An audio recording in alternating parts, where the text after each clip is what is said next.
आप देख रहे हैं उत्तराखंड का नंबर 1 चैनल उत्तराखंड हलचल। पुलिस की गाड़ियों के नीचे आप लेटे, आपने जिस प्रकार से अभद्रता करी, ये बेहद निंदनीय है। सचिवालय के अंदर आप किसी और के पास पर जा रहे हैं, साथ में अपने साथ ठेकेदार को ले जा रहे हैं। मैंने बॉबी ने क्या करा मीनाक्षी सुंदरम के यहाँ, उस पर बोला किस घटनाक्रम की। स्वराज सेवा दल द्वारा जो भी मुद्दे उठाए गए उन मुद्दों पर हमने क्या कार्रवाई करवाई, क्रांतिकारी तरीके से बदल दिया। देखिए आपने करा तो मैं कागजों के साथ आया हूं ना। ये टेंडर की कॉपी है, आपको टेंडर की कॉपी दे रहा हूं। पहले तो इन्होंने जो डिमांड ड्राफ्ट लगाया, एक ही अकाउंट से बनाए 3 डिमांड ड्राफ्ट। 13 लाख रुपए, जिस कंपनी की सालाना टर्नओवर 13 लाख रुपए हो, वो इनके बेटे को 47,000 रुपए महीने की तनख्वाह पर रख रहा है। आप नाम खोलिए, मैं कह रहा हूं आप नाम खोल दीजिए कि भ्रष्ट अधिकारी कौन, नॉन टेक्निकल अधिकारी है कौन है। 41 करोड़ 25 लाख की ऑडिट रिपोर्ट झूठी है। कागज दिए तो कागज हम तक क्यों नहीं है, आप तक क्यों नहीं है? आपके पास अगर कागज होंगे तो चलो आपकी जुत्ती मेरा। सर यादव के द्वारा पिटकुल में रहते हुए कई भ्रष्टाचार किए गए, जिसकी सबसे पहले प्रेस मैंने करी, जिसके सबसे पहले साक्ष्य हमने जुटाए। स्वराज सेवा दल आंदोलन किए गए और गांधीवादी तरीके से और क्रांतिकारी तरीके से, दोनों ही तरीके से आंदोलन किए गए, क्योंकि वो हमारे प्रदेश के आम जनमानस का सवाल था। बिजली के दाम लगातार बढ़ रहे हैं क्योंकि प्रदेश में पैसे का अभाव है। सरकारों के पास ऐसी स्थिति आने वाली है कि भविष्य में तनख्वाह निकालने के लिए पैसे नहीं रहेंगे, हाहाकार मचने वाला। तो मैंने जब उनका भ्रष्टाचार का पर्दा उजागर किया और आंदोलन करे, तो मैं धन्यवाद करता हूं हमारे जो है धामी जी का, कि उन्होंने पिटकुल से हटाया, उन ठेकेदारों के खिलाफ अभियोग पंजीकृत कराए, जिसकी अभी विवेचना चल रही है। लेकिन जो गलती हुई, वो गलती सरकारों द्वारा ये हुई कि जो विजिलेंस में जांच दी गई, वो विजिलेंस द्वारा किस प्रकार से झूठे तथ्यों के आधार पर क्लीन चिट दी गई, उसका मैं नेक्स्ट आंदोलन में पूरे दल बल के साथ विजिलेंस से पूछूंगा, एक एक कागजों के साथ, कि बताइए आपने इनको किस आधार पर क्लीन चिट दी। क्योंकि आज एक माहौल इस प्रकार का बना दिया जाता है। क्या हो रहा है, जब किसी भ्रष्ट अधिकारी को बचना हो तो अपने ही किसी व्यक्ति को पैसे दे करके एक माननीय न्यायालय में PIL दाखिल करा दी जाती है, और बाद में सरकार और वो भ्रष्ट अधिकारी कहते रहते हैं कि माननीय न्यायालय में विचाराधीन है। तो हमारे न्यायालय चूंकि भगवान है, और मैं भविष्य में आशा भी करूंगा कि न्यायालय किसी भी इस प्रकार की PIL में बहुत सख्त कदम उठाएंगे। अगर कोई PIL इस प्रकार की दाखिल हुई झूठे तथ्यों के आधार पर, तो फिर PIL दाखिल करने वाले के लिए एक कठोर कानून बने, ताकि ये भ्रष्ट अधिकारी और भ्रष्ट नेता जो ये बात कहना भूल जाएं कि हमारी याचिका विचाराधीन है, और बाद में वो PIL कमजोर तथ्यों के आधार पर होती है, जिसे क्लीन चिट मिल जाती है, और बाद में कह देते हैं कि हम तो माननीय न्यायालय से क्लीन चिट हैं। इस ना होगा। दूसरी चीज, अब हम आते हैं अनिल यादव के द्वारा एक प्रेस की गई, जिस प्रेस में उन्होंने कहा कि कागज लहरें मार रहे हैं, ऐसे वही कह रहे थे परसों प्रेस में, और उन्होंने सफाई दी टेक्निकल बिंदुओं के आधार पर। तो मैं तो बड़ा हैरान हूं कि माननीय मुख्यमंत्री जी ने या हमारे तमाम अधिकारियों ने क्या देखा कि आपने टेक्निकल बिंदुओं को, आप कह रहे हैं कि टेक्निकल हैं, तो मैं चुनौती देता हूं MDUPCL को, जिन्होंने हमारे को स्टे लेकर के रोका। हमने देखिए, उन्होंने हमारे तमाम कार्यकर्ताओं के ऊपर झूठे मुकदमे लिखवाए, और हमारे जो हम लोग ज्ञापन देते हैं ना अधिकारियों के यहाँ, मुख्यमंत्री कार्यालय के लिए, राष्ट्रपति जी के लिए, प्रधानमंत्री जी के लिए, जिलाधिकारी के माध्यम से, तो हमारे प्रेस नोट के माध्यम जो हमारी जो ज्ञापन है उसमें नाम पढ़ते हैं कि ज्ञापन देने वालों में ये, या मीडिया बंधुओं को जो हम नाम देते हैं, तो इन्होंने उसमें से नाम उठाए।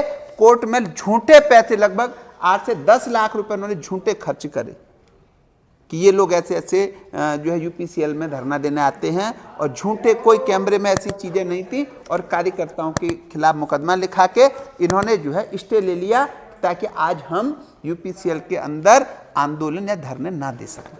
अगर MD अनिल यादव इतने पाक साफ थे और इतने जो टेक्निकल बिंदुओं पर बात करने वाले व्यक्तित्व के व्यक्ति थे, तो हमारा सामना करते, और अब उन्हें सामना करना पड़ेगा।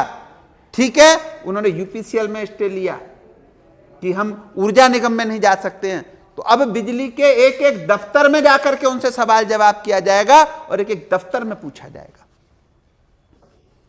दूसरी चीज, उन्होंने जिस ट्रांसफार्मर की बात करी, मैं चुनौती देता हूं, आज भी श्रीनगर में ट्रांसफार्मर लगा हुआ है जो खराब हुआ था।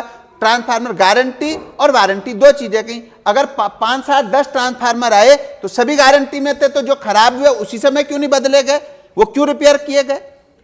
और अगर वारंटी में थे तो उन्होंने ये क्यों कहा कि एक ट्रांसफार्मर जो है बदला गया, बाकियों का रिपेयर हुआ? गारंटी थी तो सबके लिए गारंटी थी, वारंटी थी तो सबके लिए वारंटी थी। गारंटी और वारंटी अलग अलग टेंडर तो नहीं होंगे। तीसरी चीज, कैग की ऑडिट रिपोर्ट पे 41 करोड़ 25 लाख का एक और लगभग 8 करोड़ का, लगभग 50 से 60-70 करोड़ का जो गबन हुआ है, उस पर कैग को आज तक इन्होंने सफाई क्यों नहीं दी, क्लीन चिट क्यों नहीं दी गई? तीसरी बात, जिस आईआईटी की ये बात करते हैं, ये कहते हैं कि आईआईटी और सीपीआरआई बेंगलोर द्वारा ने क्लीन चिट दे दिया, मैं इनके चरणों को धो के पीऊंगा। आप मुझे वो रिपोर्ट पेश कर दें, मैं इनके चरणों को धो के पीऊंगा सारी मीडिया के सामने। मुझे वो रिपोर्ट दिखा दे जिसमें ने क्लीन चिट दे रखी है। इनके द्वारा कहा गया कि मुझे आईआईटी और जो है सीपीआरआई द्वारा क्लीन चिट दे दी गई है। आपने कह दिया, आपको जो है आपको कागज क्यों नहीं दिए इन्होंने? लिखतम के आगे वक्तम चलता ना, कागज देने थे कि ये मेरे पास क्लीन चिट का पेपर है और इस पर मैं क्लीन चिट हुआ हूं, जो कि इनके द्वारा नहीं किया गया। केवल सरसरी तौर से मीडिया के माध्यम से माननीय मुख्यमंत्री जी को और सरकार को गुमराह करने के नियत से इन्होंने जो है प्रेस बुलाई और प्रेस में अपने आप को पाक साफ करने की बातें करने लगे। उसके अलावा इन्होंने तमाम और ऐसे बिंदु दिए हैं, जैसे इन्होंने कहा कि मेरे बेटे की जो है इंटर्नशिप थी, वो जो है मैंने कराई।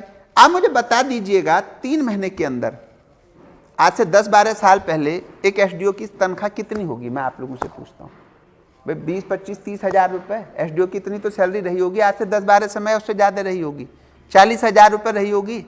उससे ज़्यादा एक एसडीओ की तो नहीं, जो बीटेक और आईआईटी करके एसडीओ बना उसकी सैलरी 30-40 हजार रुपये थी और आपके बेटे को 3 महीने के अंदर 1,70,000 रुपये कैसे दे दिए गए? इंटर्नशिप में क्या 40 से 50 हजार रुपये सैलरी मिलती है क्या? मुझे बता दीजिए। हमने भी पढ़ाई लिखाई करी, हमने भी डिग्रियां हासिल करी हुई, हमने भी वो सारे काम करे जो इन लोगों ने करे हैं। तो झूठ बोला गया, जिसकी डिटेल मैंने कागजों में दे रखी है। अब हम आते हैं सरकार से कि आप सरकार ये बता दे कि आप इनको सेवा विस्तार दे रहे हैं। सेवा विस्तार क्यों दे रहे हैं आप इनको? इन्होंने कैसा क्या कार्य किया है जिससे आप इनको सेवा विस्तार कर दे रहे हैं? ये सरकार से मेरा प्रश्न है और इस पर हमारा आंदोलन आज से शुरू हो चुका है। आज हमने प्रेस के माध्यम से मैंने आप लोगों के सामने अपनी बातें रखी हैं और अब बहुत जल्दी मैं सेवा विस्तार पर आंदोलन करूंगा यहाँ से दिल्ली तक, जिसमें तमाम सारी चीज़ें सरकार जवाब देगी, अधिकारी जवाब देंगे, सचिव जवाब देंगे।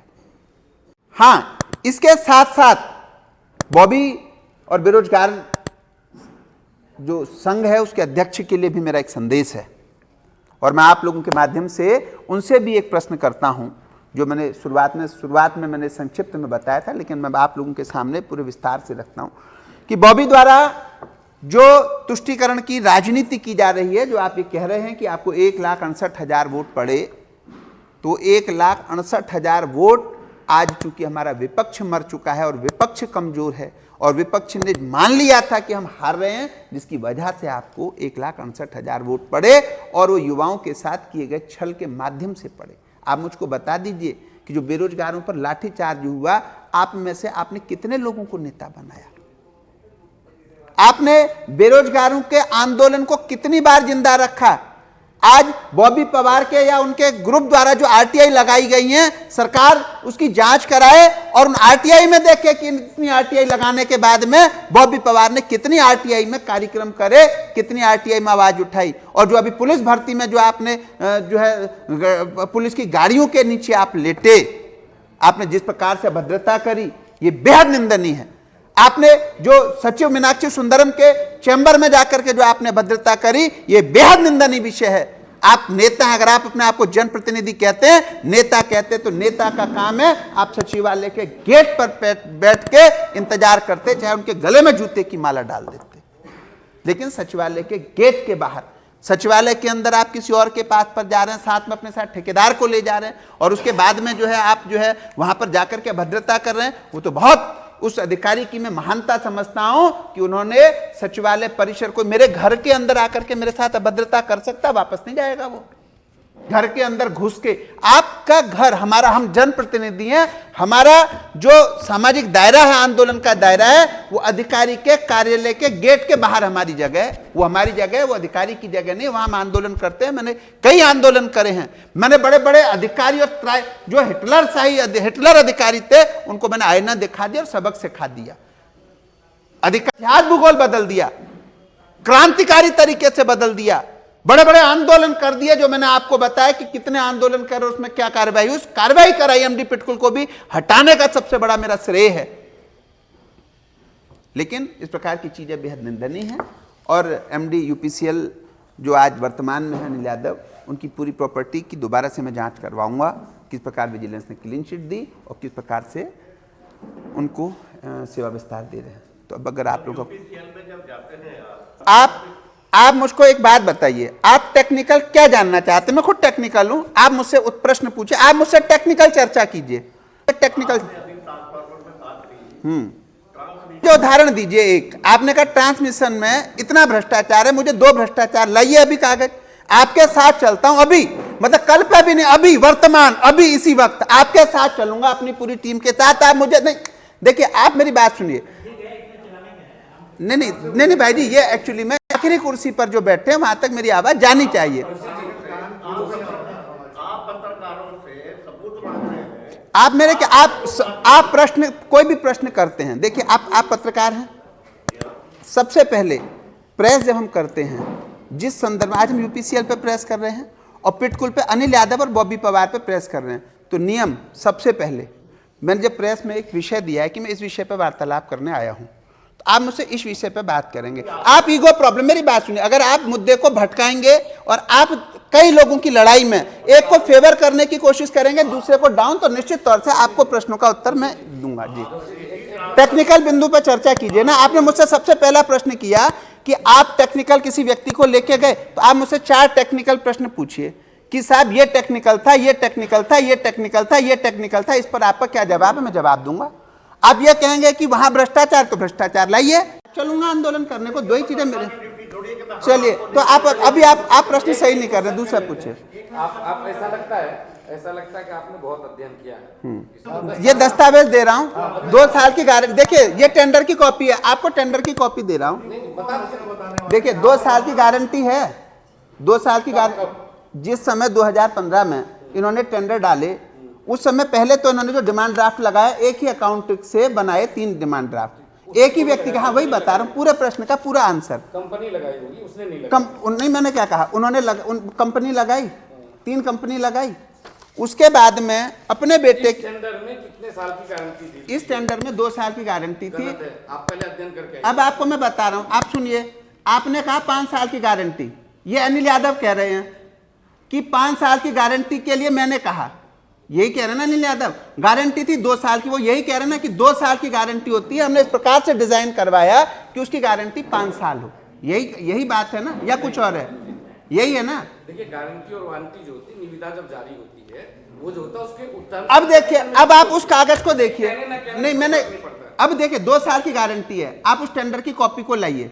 इसमें गड़बड़ी क्या हुई है? उसमें गड़बड़ी सबसे पहले, जो ये टेंडर में डीजल पड़ता है, उसका डिजाइन उन्होंने चेंज कर दिया। डीजल पड़ता है, क्या क्वालिटी होती है? किसमें? उसमें जो है, जो हमारी नेचुरल होती है और एयर गैस होती है, और नेचुरल किसमें? उसमें 2 चीजें हैं। जब आप पंखा लगाते हैं ना, कोई भी ट्रांसफार्मर जब आता है, तो उसमें जो आप पंखा लगाते हैं, जो ट्रांसफार्मर लगे हुए ना, जो ये कह रहे हैं, ये पहली बात तो ये देखिए, नहीं आप जाएंगे तो आप नहीं टेक्निकल समझिए। जो इन्होंने टेक्निकल बात की, वो टेक्निकल चीजों पर डिस्कशन होना चाहिए। नहीं तो ये जो जिस प्रकार से उन्होंने पत्रकारों को गुमराह कर दिया, यही कहा है उन्होंने। और उस टेंडर के पेपर को लीजिए। पेपर के अनुसार आज कौन सा साल है? कौन सा आया उसी दिन खराब हो गया। आप बताइए, आज कौन सा साल है? मैं कह रहा हूँ आज 9 साल हो गए। कितने की अलग कहानी? नहीं, अब कहानी नहीं, कहानी तो भाई जो मैं कागजों पर बोल रहा हूँ ना, कहेगा कि ऑडिट रिपोर्ट पर जब 41 करोड़ 25 लाख का इन्होंने इस पर नहीं दिए कागज, आप लाइए। आप चलो, आप मुझे कागज दिखा दो।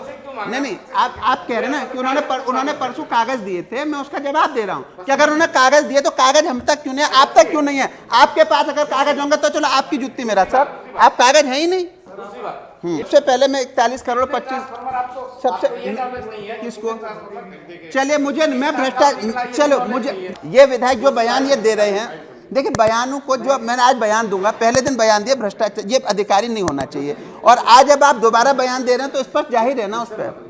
देखिए इन्होंने मेरे खिलाफ मानहानि का नोटिस भेजा था, और इनकी सबसे बड़ी फर्जी अनिल यादव के द्वारा जो फर्जी वादा किया गया, ये टैक्स देखिए 13 लाख का टैक्स पेपर है ये, जिसको उन्होंने 2 करोड़ 70 लाख 13 लाख के टैक्स वाली कंपनी में अपने बेटे को 47,000 रुपये महीना, ये देख लीजिए ये पेपर है, सबसे पहले पेपर यही लगा हुआ है। इसकी सीए की और आरटीआई में ली गई है, इनके ही सीए से पूछा गया है कि आप ये बताइए कि ये जो आपने ये कंपनी का पेपर लगाया है ये इसकी दीजिए, तो इसमें ये सत्यापित हुआ 13 लाख रुपए, जिस कंपनी की सालाना टर्नओवर 13 लाख रुपए हो, वो इनके बेटे को 47,000 रुपए महीने की तनख्वाह पर रख रहा है। सवाल का जवाब ये नहीं आप हाँ नहीं तो देखिए उस भ्रष्ट मैं तभी तो बता पाऊंगा, आप नाम खोलिए, मैं कह रहा हूं आप नाम खोल दीजिए कि भ्रष्ट अधिकारी कौन, आज कम से कम इस प्रदेश के अंदर कितने अधिकारी हैं, आप नाम खोलिए कि फला भ्रष्ट अधिकारी है, उस पर आप क्या कहेंगे, मैं कहूंगा हाँ जी। आप भी कहते हैं कि उस पिटकुल के उस अधिकारी से जिससे बॉबी पवार के साथ गांठ को मैंने तो नहीं कहा, मैंने नहीं कहा, मेरा कोई बयान नहीं, आप चेक करवा दीजिए। मैंने बॉबी ने क्या करा मीनाक्षी सुंदरम के यहाँ, उस पर बोला किस घटनाक्रम की,